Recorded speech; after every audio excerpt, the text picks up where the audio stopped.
Hello friends, जैव अणु chapter के इस लास्ट वीडियो में आपका स्वागत है। इस वीडियो में हम न्यूक्लिक एसिड के बारे में पढ़ेंगे, जिसमें डीएनए और आरएनए आते हैं और इनके शरीर में क्या कार्य होते हैं इनको समझेंगे। तो सबसे पहले हम लेते हैं कि ये जो न्यूक्लिक एसिड होते हैं ये क्या कार्य करते हैं। इनका जो मुख्य कार्य होता है ये होता है शरीर में आनुवंशिक लक्षणों को एक पीढ़ी से दूसरी पीढ़ी में पहुँचाना। ये जितने भी जो जेनेटिक्स सिम्टम्स होते हैं उसको एक पीढ़ी से दूसरी पीढ़ी में स्थानांतरित करने का कार्य करते हैं। तो जो न्यूक्लिक एसिड होते हैं इनको हम दो भागों में बांटते हैं। एक तो डीएनए कहलाता है, जिसका फुल फॉर्म होता है डी से डीऑक्सीराइबोज, एन से न्यूक्लिक और ए से एसिड। एसिड माने अम्ल, तो डीऑक्सीराइबोज न्यूक्लिक अम्ल संक्षेप में, जिसको डीएनए से दिखाते हैं। और दूसरा हमारा जो न्यूक्लिक एसिड होता है वो आरएनए कहलाता है। तो आरएनए में जो है आर से राइबोज आ जाता है, तो इसका फुल फॉर्म होता है राइबोज न्यूक्लिक अम्ल। तो न्यूक्लिक एसिड दो टाइप के होते हैं, डीएनए तथा आरएनए। तो ये दोनों जो हैं आनुवंशिक लक्षणों को स्थानांतरित करने का कार्य करते हैं। अब हम लेते हैं कि इनका रासायनिक संगठन क्या होता है। कोई भी जो न्यूक्लिक एसिड होता है वो मुख्यतः तीन चीज़ों से मिलकर बना होता है। तो इसके रासायनिक संगठन में तीन चीज़ें होती हैं। एक तो होती है शर्करा, पेंटोज शर्करा, जैसे हमने फ्रक्टोज में पढ़ी थी, तो वैसी एक पेंटोज शर्करा पाई जाती है जो 5 कार्बन से मिलकर बनी होती है। और दूसरा इसका जो घटक होता है वो होता है क्षार, नाइट्रोजनी क्षार। तो एडिनिन, थाइमिन ये सब पढ़ेंगे हम आगे। तो ये सब नाइट्रोजनी क्षार हैं, तो ये भी न्यूक्लिक एसिड में पाए जाते हैं। और तीसरा इसमें एक एसिड पाया जाता है, अम्ल पाया जाता है, जो कहलाता है फॉस्फोरिक अम्ल। तो कोई भी जो न्यूक्लिक एसिड है वो इन तीन चीज़ों से मिलकर बना होता है, शुगर, शर्करा, नाइट्रोजनी क्षार और फॉस्फोरिक अम्ल, जिसको हम H3PO4 करके दिखाते हैं। तो इन तीन चीज़ों से न्यूक्लिक एसिड का निर्माण होता है। तो उनको एक एक करके हम पढ़ते हैं। पहले हम लेते हैं शर्करा। तो जो न्यूक्लिक एसिड होती है उसमें दो टाइप की शर्कराएँ पाई जाती हैं। तो जो आरएनए और डीएनए हमने न्यूक्लिक एसिड के दो प्रकार पढ़े, तो उनमें अलग अलग टाइप की शर्करा पाई जाती है।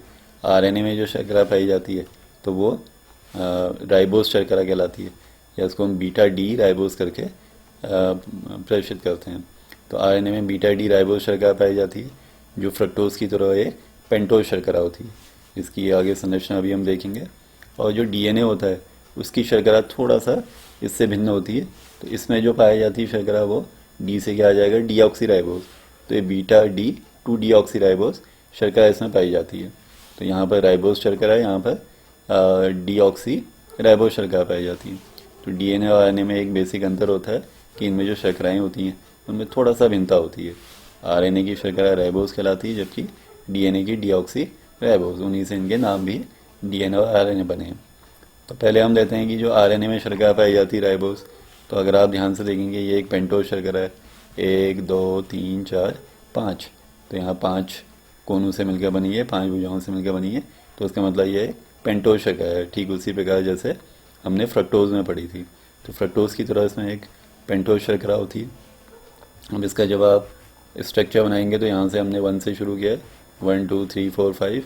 तो इसमें 1 पे ऊपर ओ एच है, नीचे एच, 2 पे ऊपर एच, नीचे ओ एच, और 3 पे ऊपर एच, नीचे ओ एच। अब आपने ध्यान रखना है कि ये फ्रक्टोज की तरह शर्करा नहीं है, हालांकि दिखने में उसी की तरह होती है, लेकिन ये फ्रक्टोज शर्करा नहीं है। इस शर्करा को राइबोज बोलते हैं। तो इस राइबोज शर्करा में अगर आप तीसरे कार्बन पर परमाणु पर देखेंगे तो तीसरे कार्बन परमाणु पर भी जो एच ओ एच का क्रम वही है जो दूसरे कार्बन परमाणु पर है।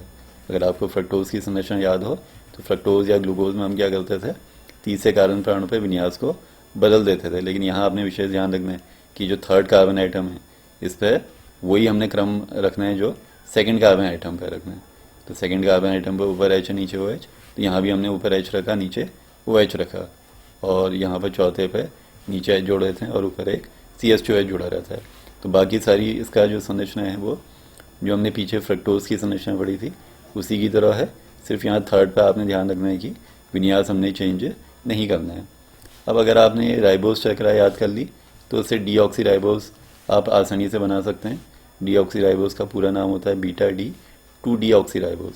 तो 2 डीऑक्सीराइबोज से क्या समझे हम कि ये जो सेकंड वाला कार्बन है, ये जो दूसरा वाला कार्बन है, इससे डीऑक्सी माने ऑक्सीजन गैस का निकल जाना। तो यहाँ से O निकल जाता है। तो यहाँ से ऑक्सीजन का आइटम हमने निकाल देना है कहाँ, दूसरे वाले कार्बन आइटम से। तो दूसरा वाला कार्बन आइटम ये है। तो अगर हम यहाँ से एक O निकाल दें तो O निकाल के जो शर्करा हमारे पास शेष बचेगी तो वो क्या कहलाएगी हमारी डीएनए की शर्करा यानी डीऑक्सीराइबोज। तो इसके नाम से हमको इसकी संरचना का हिंट मिल जाता है कि आपने कैसे बनाना है।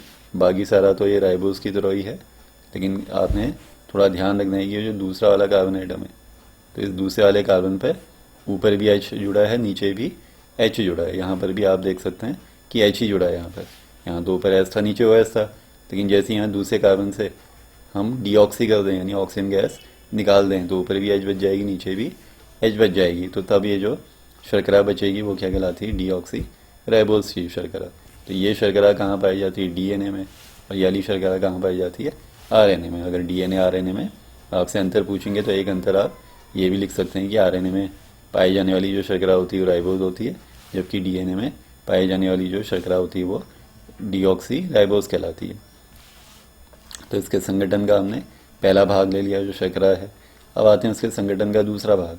किसी भी न्यूक्लिक एसिड में तीन चीज़ें होती हैं, एक तो शर्करा और दूसरा क्या होता है इसमें नाइट्रोजनी क्षार, या इसको नाइट्रोजनी बेस भी कहा जाता है। तो नाइट्रोजनी क्षार 5 टाइप के होते हैं, A T C ji you. तो इनके फुल फॉर्म क्या होते हैं, ए से एडिनिन आ जाता है, जी से ग्वानिन आ जाता है, सी से साइटोसिन, टी से थाइमिन और यू से यूरेसिल। तो ये जो 5 हमारे नाइट्रोजनी क्षार हैं ये न्यूक्लिक एसिड में उपस्थित हो सकते हैं। आपने ध्यान रखना है कि ये जो 5 नाइट्रोजनी क्षार है ये 5 के 5 न्यूक्लिक एसिड में नहीं होते हैं। इन 5 में से कोई जो 4 हैं वही न्यूक्लिक एसिड में उपस्थित होते हैं। अब कौन से 4 उपस्थित होंगे ये इस पर डिपेंड करता है कि हमारा डीएनए है या आरएनए है। तो डीएनए में जो नाइट्रोजनी क्षार उपस्थित होते हैं वो एटीसीजी होते हैं। तो एटीसीजी का फुल फॉर्म क्या हुआ, ए से एडिनिन, थाइमिन, सी से साइटोसिन और जी से ग्वानिन। तो इस 5 में से ये जो 4 नाइट्रोजनी क्षार है ये किस में मौजूद रहते हैं, डीएनए में मौजूद रहते हैं। अब अगर आरएनए आप देखेंगे तो जैसे डीएनए आरएनए में शर्कराओं में अंतर होता है, वैसे ही एक नाइट्रोजनी क्षार में भी अंतर होता है। तो इसमें आरएनए में भी 4 नाइट्रोजनी क्षार पाए जाते हैं, लेकिन ये थाइमिन नहीं होती इसमें। ये जो थाइमिन है, थाइमिन के स्थान पर यहाँ पर क्या आ जाता है, यूरेसिल आ जाता है, यू आ जाता है। तो आरएनए में हमने टी की जगह क्या कर देना है, यू कर देना है। बाकी 3 तो वही हैं, ए सी जी, सिर्फ टी की जगह हमने क्या कर दिया, यू कर दिया है। तो आपको ये याद करना पड़ेगा कि इन 5 में से जो ए टी सी जी है वो डीएनए में पाई जाती है और जो ए यू सी जी है वो आरएनए में पाई जाती है। यानी आरएनए में थाइमिन के स्थान पर यूरेसिल हो जाता है। तो ये 2 अंतर हो गए इसमें डीएनए आरएनए में। एक तो इनमें शर्कराएँ अलग होती है, इसमें डीऑक्सीराइबोज, इसमें राइबोज, और नाइट्रोजनी बेस यहाँ पर थाइमिन होता है, जबकि यहाँ पर थाइमिन के स्थान पर आरएनए में यूरेसिल होता है। बाकी जो 3 नाइट्रोजनी क्षार हैं वो दोनों में सेम ही होते हैं। तो ये 2 चीज़ें होगी और तीसरा हो गया फॉस्फोरिक एसिड। तो ये जो 3 चीज़ें होती हैं उनसे न्यूक्लिक एसिड बना होता है। इन 3 चीज़ों से, एक तो पेंटोज शर्करा से, नाइट्रोजनी क्षार से और फॉस्फोरिक एसिड SCPO4 से। अब आते हैं हम न्यूक्लिक अम्ल की संरचना। तो अगर इनको हम मिला दें, इन 3 घटकों को अगर हम मिला दें तो उससे न्यूक्लिक अम्ल प्राप्त हो जाता है। तो अगर पेंटोज शर्करा में नाइट्रोजनी क्षार मिला हो तो जो स्ट्रक्चर मिलता है हमको, जो संरचना प्राप्त होती है वो न्यूक्लियोसाइड कहलाती है। और इसमें अगर हम इसका तीसरा घटक भी जोड़ दें, तीसरा घटक क्या होता है, फॉस्फोरिक एसिड, तो अगर वो भी इसमें ऐड कर दें तो तब जो हमको संरचना प्राप्त होती है वो क्या कहलाती है, न्यूक्लियोटाइड कहलाती है। तो न्यूक्लियोटाइड में जो अभी हमने इसके रासायनिक संगठन में 3 चीज़ें पढ़ी वो तीनों चीज़ें मौजूद रहती है, शर्करा, नाइट्रोजनी क्षार और फॉस्फोरिक अम्ल। ये तीनों मिलकर क्या बनाते हैं, न्यूक्लियोटाइड बनाते हैं। अब इनके अगर आप स्ट्रक्चर देखेंगे, पहले न्यूक्लियोसाइड क्या लेते हैं, न्यूक्लियोसाइड किससे बना होता है, पेंटोज शर्करा, ये पेंटोज शर्करा होगी, और इसमें क्या जुड़े रहते हैं, नाइट्रोजनी क्षार जुड़ा रहता है। तो यहाँ पर जो HOH में हमने यहाँ OH लिखते थे उसकी जगह यहाँ हमने क्या डाल देना है, कोई नाइट्रोजनी क्षार, ATCG वगैरह, इनमें से कोई नाइट्रोजनी क्षार यहाँ पर जुड़ा रहेगा। अब इसी में अगर ये 2 चीज़ें हैं लेकिन एक एक्स्ट्रा फॉस्फोरिक एसिड भी आ जाए इसमें, तो फॉस्फोरिक एसिड यहाँ पर इस पोजीशन पर आ जाता है, इसको हटा के इस 5th वाले कार्बन के साथ एक बॉन्ड बना दिया।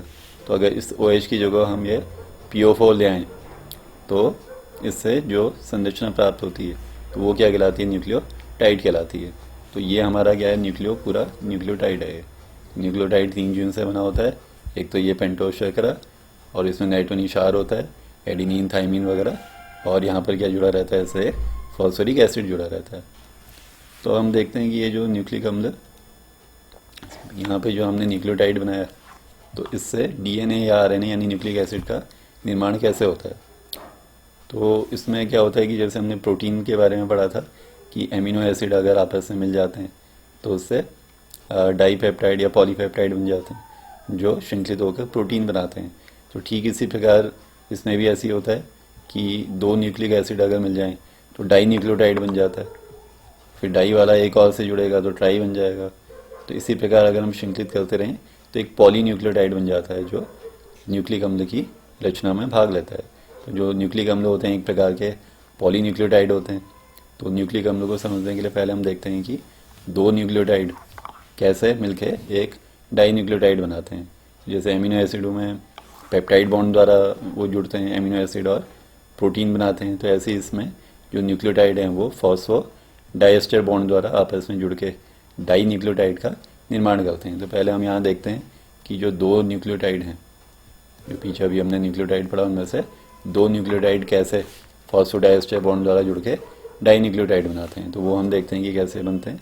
इसमें जो फॉस्फोडाइएस्टर बॉन्ड है ये क्या होता है C3 और C5, यानी पहला जो न्यूक्लियोटाइड है उसके थर्ड कार्बन और जो दूसरा वाला न्यूक्लियोटाइड है उसका फिफ्थ कार्बन को अगर हम ज्वाइन कर दें फॉस्फेटाइन द्वारा तो इससे जो बॉन्ड बनता है वो क्या कहलाता है फॉस्फोडाइएस्टर बॉन्ड कहलाता है। तो पहले हम क्या करते हैं दो न्यूक्लियोटाइड लेते हैं। जो न्यूक्लियोटाइड अभी हमने पीछे पढ़ा कि न्यूक्लियोटाइड तीन चीज़ों से मिलकर बना होता है, पेंटोज शर्करा, नाइट्रोजनी क्षार और फॉस्फेटाइन। तो ये हमने क्या किया दो न्यूक्लियोटाइड ले लिए, बिल्कुल एक जैसे न्यूक्लियोटाइड ले लिए। अब यहाँ पर हमने क्या करना है यहाँ पर कि तीसरे और पाँचवें कार्बन के बीच फॉस्फोडाइएस्टर बॉन्ड बना देना है। अब यहाँ नंबरिंग करेंगे तो यहाँ से शुरू होगा 1, यहाँ पर आ गया आपका 2 और यहाँ पर आ गया 3। तो इसका जो थर्ड कार्बन आइटम है, ये जो कार्बन आइटम है, तो ये क्या करता है इसके फिफ्थ कार्बन यहाँ इसमें आएगा, इस कार्बन के ऊपर फिफ्थ आएगा, तो इसके साथ एक फॉस्फोडाइएस्टर बॉन्ड बना लेगा। तो फॉस्फोडाइएस्टर बॉन्ड हम बनाने के लिए क्या करते हैं कि इसके OH को हटा देते हैं और यहाँ से फॉस्फेटाइन को इस थर्ड वाले कार्बन से जोड़ देते हैं। तो इससे डाई न्यूक्लियोटाइड बन जाता है और जो बॉन्ड बनते हैं वो फॉस्फोडाइएस्टर बॉन्ड कहलाते हैं। तो यहाँ पर आप देख सकते हैं कि ऊपर की संरचना हमने ऐसी रखी, सिर्फ यहाँ पर ये जो थर्ड वाला कार्बन आइटम है, ये जो तीसरा कार्बन आइटम है, ये इसके फिफ्थ वाले कार्बन आइटम के साथ क्या कर रहा है फॉस्फोडाइएस्टर बॉन्ड बना रहा है, यानी फॉस्फेटाइन द्वारा जुड़ जाता है। तो इस प्रकार जो संरचना प्राप्त होती है वो डाई न्यूक्लियोटाइड कहलाती है। अब यही चीज़ें होती रहती है। फिर यहाँ से जो इसका थर्ड कार्बन आइटम है, यहाँ से OH हट जाएगा और यहाँ से फिर फॉस्फेटाइन द्वारा, ये जो फॉस्फेटाइन है ये दोबारा यहाँ आ जाता है, फिर फॉस्फेटाइन द्वारा ये क्या करता है जो अगला वाला जो न्यूक्लियोटाइड है उसके फिफ्थ कार्बन आइटम से जुड़ जाता है। तो इस प्रकार यही क्रिया चलती रहेगी जिससे पॉलीन्यूक्लियोटाइड बन जाता है। यहाँ पर तो सिर्फ हमने डाई न्यूक्लियोटाइड बनते हुए दिखाया। तो अगर आपने दो न्यूक्लियोटाइडों को जोड़ना सीख लिया तो इसी प्रकार 3, 4, 5, 6 आप कितने भी न्यूक्लियोटाइड को इस फॉस्फोडाइएस्टर बॉन्ड से कनेक्ट कर सकते हैं, जोड़ सकते हैं।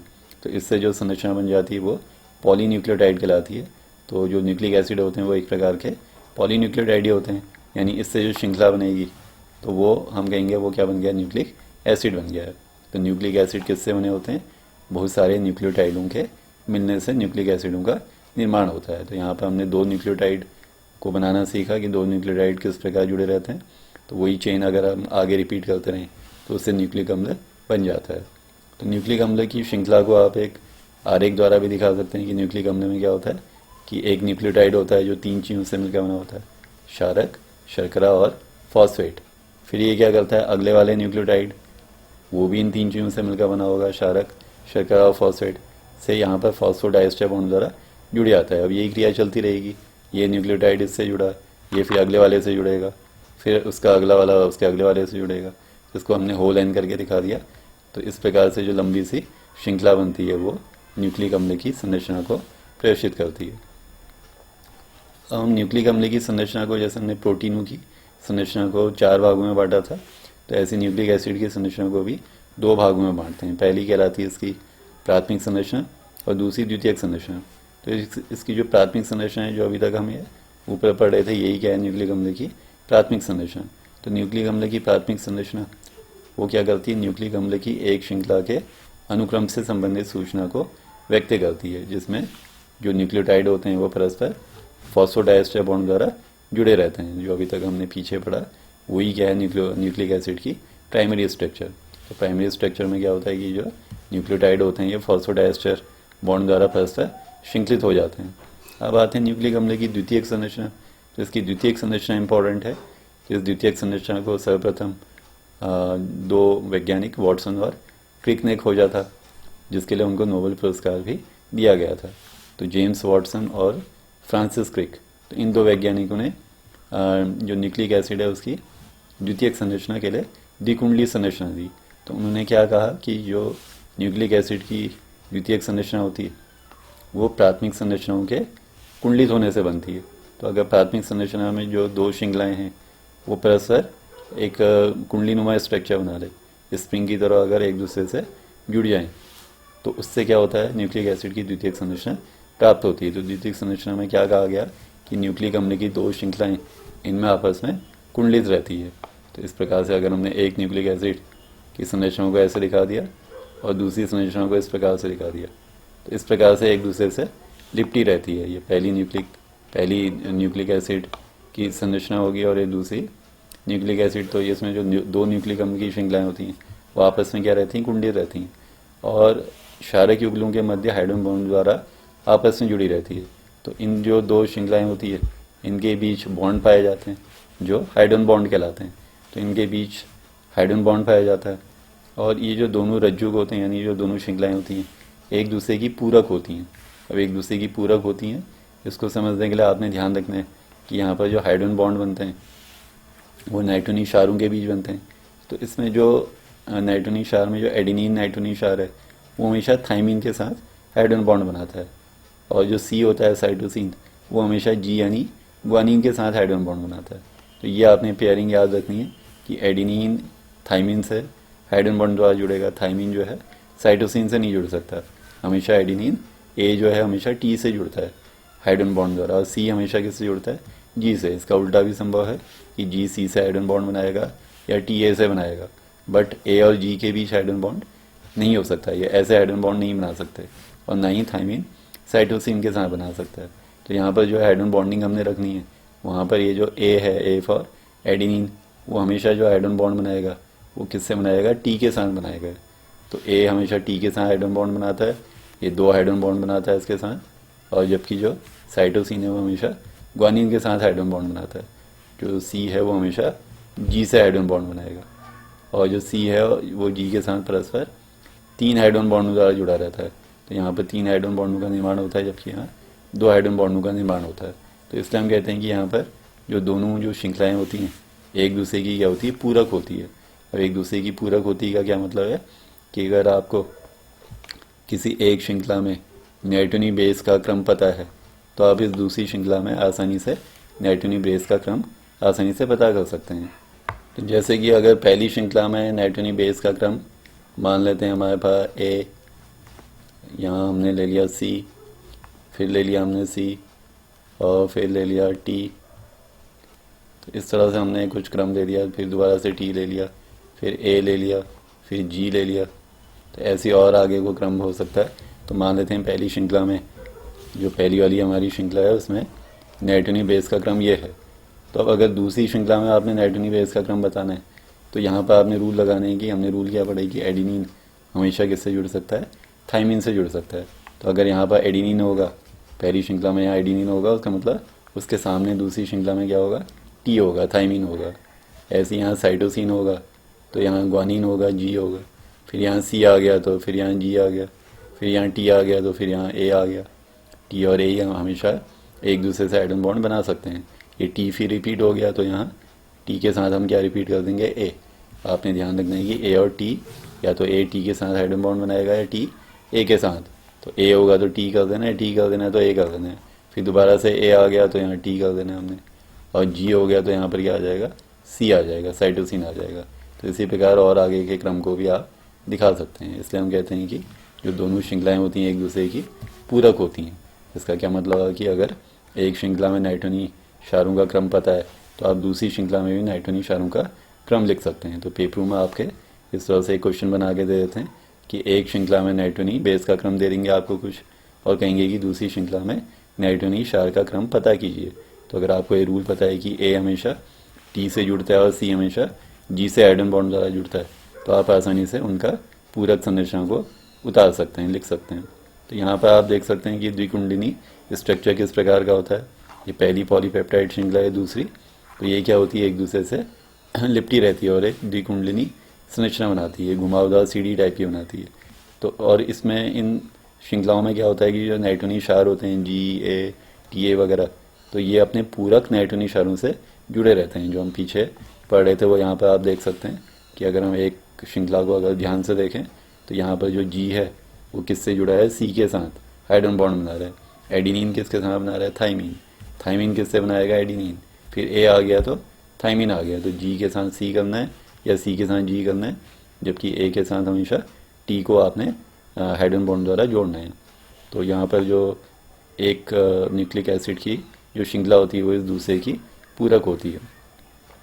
तो इस प्रकार ये न्यूक्लिक एसिड की द्वितीयक संरचना को व्यक्त करती है। तो न्यूक्लिक एसिड की दो संरचनाएं, प्राथमिक जो तीन उसके संघटक हमने पढ़े थे, शर्कराएं, फॉस्फोरिक अम्ल और नाइट्रोजनी क्षार, तो उनके क्रम को व्यक्त करती है। जबकि जो द्वितीयक संरचना है उसमें न्यूक्लिक एसिड की जो दो श्रृंखलाएं होती हैं वो एक दूसरे से द्विकुंडलिनी संरचना के रूप में लिपटी रहती हैं। इसके बाद आते हैं हम आरएनए की द्वितीयक संरचना। तो ये तो हमने पीछे जो पढ़ी है डीएनए की थी, तो आरएनए की भी आप इसी तरह से समझ सकते हैं। सिर्फ अंतर क्या होता है कि आरएनए की जो द्वितीयक संरचना होती है वो दो पॉलीन्यूक्लियोटाइड श्रृंखलाओं से नहीं बनी होती है, उसमें केवल एक ही पॉलीन्यूक्लियोटाइड श्रृंखला होती है।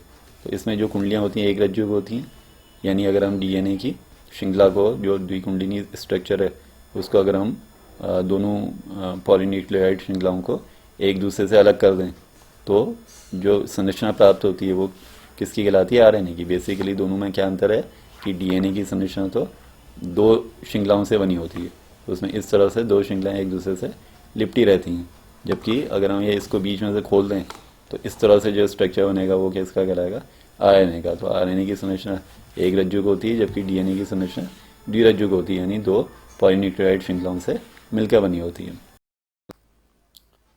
आरएनए तीन प्रकार के होते हैं। तो पहला आरएनए होता है संदेशवाहक आरएनए, जिसको हम बोलते हैं मैसेंजर आरएनए और mRNA करके दिखाते हैं। तो ये जो संदेशवाहक आरएनए होते हैं ये एक प्रकार से पोस्टमैन का कार्य करते हैं। जैसे पोस्टमैन संदेश लाता है तो ये भी जो विभिन्न आनुवंशिक कोड होते हैं उसको डीएनए से शरीर के विभिन्न कोशिकाओं तक पहुंचाने का कार्य करता है। और जो दूसरे प्रकार के आरएनए होते हैं वो होते हैं राइबोसोमल आरएनए, जिनको हम आरआरएनए करके दिखाते हैं। तो इनका जो कार्य होता है ये होता है प्रोटीन का संश्लेषण करना। तो हमारे शरीर में प्रोटीनों को संश्लेषित करने का कार्य करते हैं। अब ये जो प्रोटीन होते हैं ये किससे बने होते हैं, एमिनो एसिडों से। तो जो अंतरण आरएनए होते हैं या जो ट्रांसफर आरएनए होते हैं ये क्या करते हैं, विभिन्न प्रकार के एमिनो अम्लों को आरआरएनए तक पहुंचाने का कार्य करते हैं ताकि उनसे प्रोटीनों का निर्माण हो सके। इसके बाद हम लेते हैं न्यूक्लिक अम्ल के जैविक कार्य। तो जैसे कि चैप्टर के शुरू में पढ़ा हमने कि न्यूक्लिक अम्ल क्या करते हैं कि शरीर में आनुवंशिक गुणों को एक पीढ़ी से दूसरी पीढ़ी में ले जाने का कार्य करते हैं। तो ये इसका एक महत्वपूर्ण कार्य है। और दूसरा क्या कार्य होता है इसका, ये कोशिका में प्रोटीन का संश्लेषण करते हैं। जो हमारे प्रोटीन होते हैं अमीनो एसिड से मिलकर बने होते हैं, तो अमीनो एसिडों से प्रोटीन बनाने का जो कार्य होते हैं वो इन न्यूक्लिक अम्लों के द्वारा ही किया जाता है। तो हमारे शरीर में न्यूक्लिक एसिड इन दो प्रमुख कार्यों को संपन्न करते हैं। तो इस प्रकार हमारा जैव अणु चैप्टर समाप्त हुआ। तो उम्मीद है कि आपको वीडियो पसंद आया होगा। तो अगर आपको वीडियो पसंद आया तो उसको लाइक कीजिए, दोस्तों के साथ शेयर कीजिए, और नए हैं तो हमारे चैनल को सब्सक्राइब कीजिए। तो मिलते हैं आपसे नेक्स्ट वीडियो में नए चैप्टर के साथ। तो थैंक्स फॉर वॉचिंग।